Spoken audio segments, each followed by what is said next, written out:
ಪ್ರೌಢಶಾಲೆಯ ವತಿಯಿಂದ ಹಾಗೂ ಮಕ್ಕಳ ಸಾಹಿತ್ಯ ಪರಿಷತ್ ಲೋಕಾಪುರ ವಲಯ ಘಟಕದ ವತಿಯಿಂದ ಪ್ರಕೃತಿಯಲ್ಲಿ ಔಷಧಿ ಸಸ್ಯಗಳ ಬೀಜಗಳಿಂದ ತಯಾರು ಮಾಡಿದಂತಹ ಬೀಜದುಂಡಿಗಳನ್ನು ಹರಡಲಿಕ್ಕೆ ನಾವು ಅದು ಬಂದೀವಿ. ಆಯಿತಾ? ಉದ್ದೇಶ ಇಷ್ಟ, 28 ಜುಲೈ ಈ 2 ದಿವಸದಿಂದ ಯಾವ ದಿನ ಇತ್ತು ಅಂತಂದ್ರೆ ವಿಶ್ವ ಪ್ರಕೃತಿ ಸಂರಕ್ಷಣಾ ದಿನ. ಪ್ರಕೃತಿ ಸಂರಕ್ಷಣೆ ಮಾಡೋದು ನಿಮ್ಮೆಲ್ಲರ ಹೊಣೆ ಆಗಿರೋದ್ರಿಂದ ಅದನ್ನು ಯಾವ ರೀತಿ ಮಾಡಬೇಕು, ಡಿಫ್ರೆಂಟಾಗಿ ನಾವು ಮಾಡಬೇಕಂತ ಯೋಚನೆ ಮಾಡಿ ಸರ್, ನಾವು ಫಾರೆಸ್ಟ್ ಇವರೆಲ್ಲ ಯೋಚನೆ ಮಾಡಿ ನಾವು ಮೆಡಿಸಿನಲ್ ಪ್ಲಾಂಟ್ದಿಂದ ತಯಾರು ಮಾಡಿದಂಥ ಕೆಲವೊಂದಿಷ್ಟು ಬೀಜದುಂಡಿಗಳಿದ್ದು ನಮ್ಮ ಕಡೆ ಅವುಗಳನ್ನ ನಾವು ಪ್ರಕೃತಿ ಒಳಗೆ ಹಾಕಿದ್ವಿ ಅಂತಂದ್ರೆ ಭಾಳ ಒಳ್ಳೇದಕ್ಕೆ. ನಿನ್ನಲ್ಲಿ ಮಣ್ಣು ಏನೋ ಒಂದು ಚಿಂತೆ ಇತ್ತಪ್ಪ ಅಂದ್ರೆ ನನಗೆ ಇಷ್ಟೆಲ್ಲ ರಣ ಬಿಸಿಲೈತಿ, ಬೀಜ ತೊಗೊಂಡು ಇಲ್ಲಿ ಹಾಕಿದ್ರೆ ಹೆಂಗೆ ಅಂತ ವಿಚಾರ ಮಾಡಾಕತ್ತಿದ್ವಿ. ನಿಮ್ಮೆಲ್ಲರ ಹಾರೈಕೆಯಿಂದ ಏನಾಯ್ತು, 1 ತಾಸು ಮಳೆ ಆಯ್ತು ತಿಳಿತಿಲ್ಲ. ಅದಕ್ಕೆ ಈ ಬೀಜ ಹಾಕಿದಂತಂದ್ರೆ ಅವು ಬೆಳೆಯುವಂಥ ಎಲ್ಲ ಸಾಧ್ಯತೆಗಳು ಇರ್ತಾವೆ. ಅದ್ರೊಳಗೆ ಯಾವ್ಯಾವ ಥರ ಬೀಜ ಇದಾವಪ್ಪ ಜಸ್ಟ್ ಒಂದು ಸ್ವಲ್ಪ ಇನ್ಫಾರ್ಮೇಷನ್ ತಗೊಂಡು ಹೇಳ್ತೀನಿ ನಿಮಗೆ. ಲಕ್ಷ್ಮೀ ತರು ಅಂತ ಐತಿ. ಲಕ್ಷ್ಮೀ ತರು ಅಂತಂದ್ರೆ ಬೆಸ್ಟ್ ಕ್ಯಾನ್ಸರ್ ರೋಗವನ್ನು ನಿವಾರಣೆ ಮಾಡ್ತಕ್ಕಂಥ ಒಂದು ಔಷಧಿ. ಇನ್ನೊಂದು ಏನಪ್ಪ ಆಯ್ತಂದ್ರೆ ಸಿಹಿ ಹುಣಸೆ ಹಣ್ಣಿನ ಗಿಡ ಆಯ್ತದ್ರು. ಹುಣಸೆ ಹಣ್ಣು ಯಾವ ರೀತಿ ಇರ್ತೈತಿ? ಹುಣಸೆ ಹಣ್ಣು ಯಾವ ರೀತಿ ಇರ್ತೈತೆ? ರುಚಿ ಹುಳಿ ಇರ್ತದೆ. ಅದ್ರಾಗ ಹುಣಸೆ ಹಣ್ಣು ಐತೆ, ಅದು ಅಕಸ್ಮಾತಿಂದ ಗಿಡ ಆತಪ್ಪ ಅಂತಂದ್ರೆ ಫುಲ್ ರುಚಿ ಐತದ. ಈಗ ಸ್ವೀಟ್ ಇದನ್ನು ತಿನ್ನಂಗೆ, ಕ್ಯಾಂಡಿ ತಿನ್ನಂಗೆ ಆಕೈತಿ ಅಂಥದ್ದು ಹುಣಸೆ ಹಣ್ಣಿನ ಗಿಡ ಐತಿ. ಆಮೇಲೆ ಸಾಕಷ್ಟು ಅಶ್ವಗಂಧ ಅಂತೈತಿ, ಸಾಕಷ್ಟು ಔಷಧಿ ಸಸ್ಯಗಳಿಂದ ಮಾಡಿದಂತಹ ಬೀಜದುಂಡಿಗಳದಾವು.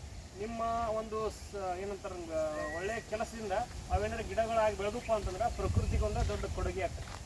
ಎಲ್ಲರೂ ಸ್ವಚ್ಛ ಮನಸ್ಸಿನಿಂದ ಹಾಕಬೇಕು. ಇನ್ನೊಂದು ಇನ್ಸ್ಟ್ರಕ್ಷನ್ ಏನಂತ ಹೇಳ್ಬಿಡ್ತೀನಿ, ಒಟ್ಟು ಯಾವುದ್ರ ಕಲ್ಲು ಹಡ್ಡೋದು ಅಥವಾ ಇದನ್ನು ಮಾಡೋದು, ನೀವು ಕೈಲೇ ಏನಾರ ಮಾಡೋದು ಮಾಡಕ್ಕೆ ಹೋಗಬೇಡ ದಯಮಾಡಿ. ಯಾಕಂತಂದ್ರೆ ನಿನ್ನೆ ಅರ್ಧಂಬರ್ಧ ಮಳೆ ಆಗಿರೋದ್ರಿಂದ, ಇವತ್ತು ಸೆಕೆ ಇರೋದ್ರಿಂದ ಚೋಳ ಹಾವುಗಳಿರುವಂಥ ಸಾಧ್ಯತೆಗಳು ಇರ್ತಾವೆ. ಅದಕ್ಕೆ ನಿಮ್ಮ ಸೇಫ್ಟಿ ಫಸ್ಟ್ ನೋಡ್ಕೋಬೇಕು, ಆಮೇಲೆ ಬೀಜದುಂಡಿ ಹಾಕಬೇಕು. ತಿಳಿತಾ? ಒಟ್ಟು ಉಡಾತನ ಮಾಡೋಂಗಿಲ್ಲ ದಯಮಾಡಿ. ಏನೂ ನಿಮ್ಮ ಅಲ್ಲಿ ಅದ ಹೇಳಲ್ಲ, ಕಂಟೆ ಹೋಗಿ ನಿಲ್ಲೋದು, ಕಲ್ಲ ಹಡ್ಡೋದು, ಒಟ್ಟು ಏನೂ ಮಾಡೋಂಗಿಲ್ಲ. ನಾವು ದೊಡ್ಡವ್ರು ಏನು ಮಾಡ್ತೀವಿ, ಹಿಂಗೆ ಹಡ್ತೀವಿ, ಒಂದು ಸ್ವಲ್ಪ ತಗ್ಗು ಬೀಳ್ತೈತಿ, ನೀವು ಬೀಜದುಂಡಿ ಹಾಕಿ ಮುಚ್ಚಬೇಕು ಇಷ್ಟ. ತಿಳಿತಿಲ್ಲ? ಹೋದ ಸಲ ನಾವು ಬಿಪ್ ಸ್ಕೂಲ್ನಾಗ 400-500 ಹುಡುಗರನ್ನ ಕರ್ಕೊಂಡು ಮಾಡಿವಿ. ಯಾವುದೂ ಒಂದು ಸಣ್ಣ ತೊಂದರೆನೂ ಆಗಿಲ್ಲ. ಎಲ್ಲಿ LKG ಹಿಡ್ಕೊಂಡು 7ನೇ ಮಟ್ಟ ಹುಡುಗರನ್ನ ಕರ್ಕೊಂಡು ಮಾಡಿವಿ. ತಿಳಿತಾ? ಅದಕ್ಕೆ ದಯಮಾಡಿ ನಿಮ್ಮ ಕಡೆ ವಿನಂತಿ ಏನಪ್ಪ ಅಂತಂದ್ರೆ ಸಮಾಧಾನದೇ ಹೋಗಬೇಕು, ಗಡಿಬಿಡಿ ಮಾಡೋಂಗಿಲ್ಲ, ತೊಂದರೆ ಮಾಡ್ಕೊಳಂಗಿಲ್ಲ. ಆಯ್ತಾ? ಹೋಗೋಣ. ಬೋಲೋ ಭಾರತ್ ಮಾತಾ ಕಿ ಜೈ, ಬೋಲೋ ಭಾರತ್ ಮಾತಾ ಕಿ ಜೈ, ವಂದೇ ವಂದೇ ಪ್ರಕೃತಿ ಮಾತೆಗೆ ಜೈ, ಪ್ರಕೃತಿ ಮಾತೆಗೆ ಜೈ.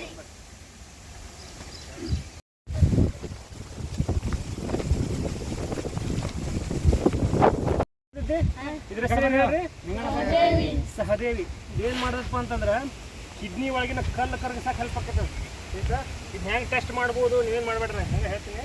ಇದನ್ನು ಒಂದು ಹಳ್ಳ, ಈ ಹಳ್ಳ ನಾವು ಬಾಯಾಗಿ ತೊಗೊಂಡು ಇದನ್ನು ಕಡ್ದು ಒಂದು ಸ್ವಲ್ಪ ಅಲ್ಲಿ ಹಿಂಗೆ ರಸ ತೆಗೆದು ಆ ರಸದೊಳಗೆ ಇದನ್ನು ಸ್ವಲ್ಪ ನೀರು ಇರ್ಬೇಕು.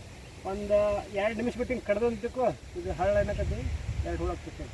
ಮಾಡಿ ನೋಡಿ ನೀವು ಇದನ್ನ ಹೇಳಿದಾಗ ಇದನ್ನು 4 ಎಲೆ ತೊಗೊಂಡು ಹಿಂಗೆ ಕಡಿತ ಅಂತಿಕ್ಕೋ, ಕಡ್ದು ರಸ ಮಾಡಿ ಆ ರಸದಾಗಿ ನೆನೆ ಇಟ್ಟು ಒಂದು 2 ನಿಮಿಷ ಬಿಟ್ಟು ಹಿಂಗೆ ಕಡ್ದು ಅಂದ್ರೆ ಇದು ಚೂರಕ್ಕತ್ತೆ. ಸಹದೇವಿ ಇದ್ರ ಹೆಸರು. ಕಿಡ್ನಿ ಒಳಗಿನ ಕಲ್ಲು, ಪಿತ್ತಕೋಶದ ಕಲ್ಲನ್ನು ನಾಶ ಮಾಡಕ್ಕೆ ಹೆಲ್ಪ್ ಆಗ್ತೈತೆ. ಇದು ನೋಡ್ರಿ ಏನಂತ ಕರಿತೀರಿ ಅದಕ್ಕೆ? ಮುಳ್ಳ. ಯಾವ ಮುಳ್ಳ? ಬಿಜಾಪುರ ಮುಳ್ಳ ಅಂತ ಕರಿತೀವಿ. ನಮ್ಮ ಕಡೆ ಒಂದು ಹೆಸರು ಇದೆ, ಅದನ್ನು ಹೇಳ್ಬಾರ್ದು. ಈ ಮುಳ್ಳ ಇದನ್ನೇನು ಕರಿತೀವಿ? ಮತ್ಸ್ಯಾಕ್ಷಿ ಅಂತ ಕರಿತೀವಿ. ಮತ್ಸ್ಯಾಕ್ಷಿ. ಮತ್ಸ್ಯ ಅಂದ್ರೇನು? ಮತ್ಸ್ಯ ಅಂದ್ರೇನು? ಮತ್ಸ್ಯ ಅಂದ್ರೆ ಮೀನು. ಮತ್ಸ್ಯ ಏನು ಹೆಸರು? ಅಡ್ರೆಸ್? Good, very nice. ಮತ್ಸ್ಯಾಕ್ಷಿ ಅಂತಂದ್ರೆ ಮೀನಿನ ಕಣ್ಣು ಎಷ್ಟು ಶಾರ್ಪ್ ಇರ್ತಾವಲ್ಲ ಅಷ್ಟು ನಮ್ಮ ಕಣ್ಣನ್ನು ಶಾರ್ಪ್ ಮಾಡುವಂಥ ದಿವ್ಯ ಔಷಧಿ ಇದೆ. ಇದನ್ನೇನು ನಾವು ತಿನ್ಕೋತ ಬಂದೇವು ತಿಳ್ಕೊ, ಯಾರಿಗಾರ ಚಸ್ಮಾ ಇದ್ರೆ ಚಸ್ಮಾ ಹೋಗ್ತಾವೆ ಗ್ಯಾರಂಟಿ 100%. ಮತ್ಸ್ಯಾಕ್ಷಿ ಇದ್ರ ಹೆಸರು. ಬರ್ರಿ, ಇದು ಎಷ್ಟು ಜನ ನೋಡಿರಿ? ಇದ್ರಾಗ ಏನೈತಿ ಹಿಂದೆ? ಕಾಯಿ ಎದ್ರಗತಿ ಅನ್ನಿಸ್ತಾವ ಇವ? ನೆಲ್ಲಿಕಾಯಿ ಗತಿ ಅನ್ನಿಸ್ತಾವಿಲ್ಲ? ನೆಲದಾಗ ಬೆಳೆಯುವಂಥ ನೆಲ್ಲಿ. ಲಿವರ್ ಯಾವುದೇ ಕಾಯಿಲೆ ಇತ್ತಪ್ಪ ಅಂತಂದ್ರೆ ಕುಡಿದು ಲಿವರ್ ಹಾಳಾಗಿರ್ಬೋದು, ಕಾಮಣಿಯಾಗಿ ಲಿವರ್ ಹಾಳಾಗಿರ್ಬೋದು, ಅವೆಲ್ಲರಿಗೂ ಸಹಿತ ಭಾರಿ ದಿವ್ಯ ಔಷಧಿ ಇದೆ. ಏನು ಹೇಳಿದ್ರೆ ಸರ? ನೆಲ್ಲಿ. ಆಯ್ತಾ? ಬರು ದುರ್ಗಣ್ಣ.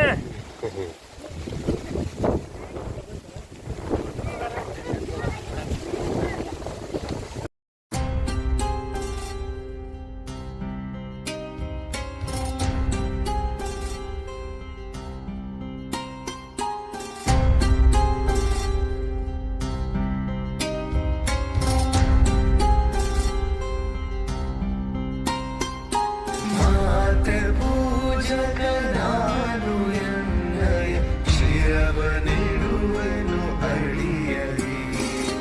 ನಿನ್ನ ಕೀರ್ತಿಯು ಜಗದಿ ಮೆರೆಯಲಿ, ಒಂದೇ ಆಸೆಯು ಮನದಲ್ಲಿ.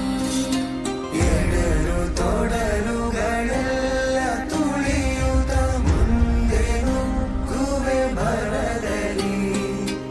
ನಿನ್ನ ನಾಮನಿನಾದವಾಗಲಿ, ಶ್ರಮಿಪೆನ ಪ್ರತಿ ಕ್ಷಣದಲ್ಲಿ. ನಿನ್ನ ಗೌರವಕ್ಕೆ ದುರು ಬರುವ ಬಲವ ಮುರಿವೆನು ಛಲದಲ್ಲಿ. ಜಗದ ಜನನಿ ಭಾರತ, ಇದ ಕೇಳಿದಲಿಯುವೆ ಮನದಲ್ಲಿ. ಮಾತೆ ಪೂಜಕ ನಾನು ಎನ್ನಯ ಶಿರವ ನೀಡುವೆನು ಅಡಿಯಲಿ. ನಗುತ್ತ ನಲಿಯುವ ನಿನ್ನ ವದನವ ನೋಡಿ ನಲಿಯುವುದೆಂದಿದೆ. ನಿನ್ನ ದುಃಖಿತ ವದನ ವೀಕ್ಷಿಸಿ ಸಿಡಿಯುವುದೆನ್ನಯ ಹೃದಯವು. ನಿನ್ನ ಮುಖದಲ್ಲಿ ಗೆಲುವು ತರಲು ನೀರುಗೈಯುವೆ ರಕ್ತವ. ಎನ್ನ ಕಣ ಕಣನೇದು ಬಸಿಯುವೆ ಪೂರ್ಣ ಜೀವನ ಶಕ್ತಿಯ.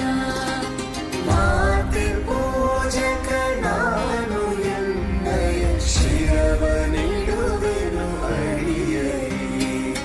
ನಿನ್ನ ತೇಜವ ಜಗವು ನೋಡಲಿ ಉರಿವ ದೀಪದ ತೆರದಲ್ಲಿ. ಎನ್ನ ಶಕ್ತಿಯ ಘಟವು ಸತತವು ಎರೆಯುತ್ತಿರುವೆನು ಬರದಲ್ಲಿ. ಮಾತೃ ಮಂದಿರ ಬೆಳಗು